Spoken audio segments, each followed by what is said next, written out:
Bien qu'un grossesse urinaire possède une grande fiabilité, il arrive que celui-ci indique un résultat négatif alors que l'on est enceinte, qu'une grossesse est bel et bien en route. Comment explique-t-on ce phénomène? Que faire?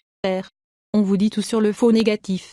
Si les tests de grossesse ont une fiabilité avoisinant 99%, il peut arriver qu'il y ait erreur lors de l'affichage de résultats. On parle alors de faux positifs, très rares, ou de faux négatifs. Quand parler de faux négatifs, de faux positifs? Le faux positif survient lorsqu'une femme qui n'est pas enceinte fait un test de grossesse ou qui affiche un résultat positif. Extrêmement rare, un faux positif peut s'observer lors de la prise de médicaments dans le cadre d'une infertilité, lors d'une fausse couche récente, lors d'un kyste ovarien ou lors d'un dysfonctionnement rénal ou vésical.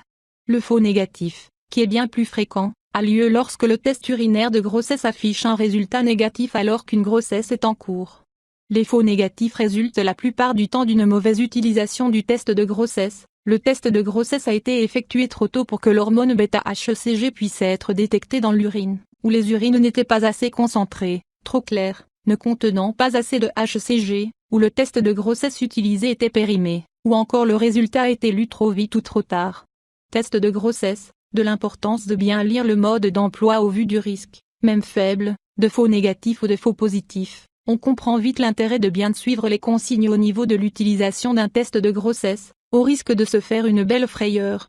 Un test de grossesse urinaire doit préférentiellement s'effectuer avec les premières urines du matin, car celles-ci sont plus concentrées en bêta-HCG.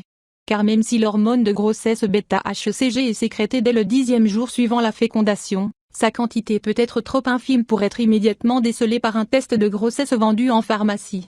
Quant à la date à laquelle il est recommandé d'effectuer un test de grossesse, les notices sont en général plutôt claires. Il est conseillé d'attendre au moins la date présumée des règles.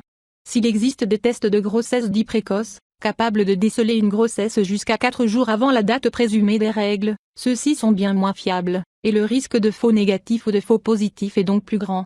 Plus l'on fera un test tard par rapport à la date présumée des règles, plusieurs jours après, par exemple, plus ce test de grossesse sera fiable. À lire aussi, test de grossesse, savez-vous quand le faire? Faux négatif ou faux positif, une prise de sang pour être sûr si vous avez un doute, par exemple si vous ressentez des symptômes de grossesse alors que le test urinaire est négatif, ou tout simplement si vous voulez être sûr à 100%, demandez à votre professionnel de santé, généraliste, gynécologue ou sage-femme, de vous prescrire un dosage plasmatique de bêta-HCG. Sur ordonnance, cette prise de sang est entièrement remboursée par la sécurité sociale et fiable à 100%.